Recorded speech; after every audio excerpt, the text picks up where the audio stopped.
Have you ever wanted to take a video game that was already difficult and try to make it even harder? Well, that wasn't our original intention. Our original intention was to create a fun way to engage middle school and high school students and even college students with a STEM activity. So what we have here is we have a video game, a really simple video game controlled with one click or button push, or in our case, the squeeze of my muscles. So what I'm doing is I am activating the muscles of my arm. That's sending a signal to my microcontroller. My microcontroller is outputting that information to a serial port, and the computer is able to read that. So why do we do this? Well, we want students to be able to connect with something that they understand. So they understand a lot of times digital entertainment and video games, but what sometimes they don't understand is the engineering and the science that can go behind these types of things.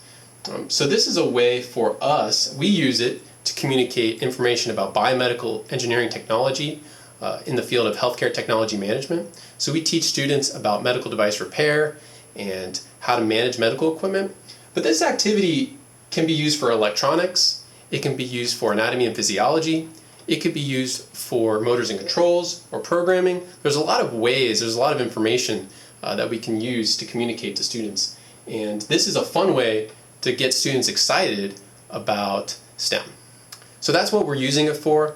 And if you're interested in doing a similar activity, I'm going to post some videos that shows you how you can replicate this in your school or in a STEM summer camp, or you just want to have fun and play around and maybe make a new control that uses some other piece of the body or something else. So we're using a controller from Backyard Brains, and they're a really great company. I'm going to talk more about them in our hardware and software video.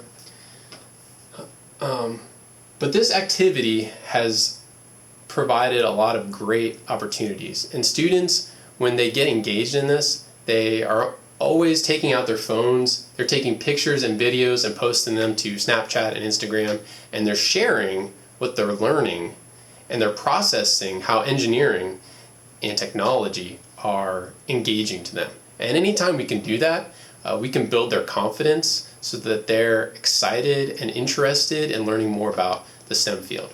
So that's our goal, and we're hoping you might be interested in doing that and learning more about this. And if you are, I'll make sure to have videos in the comments section so that you can replicate this if you want to.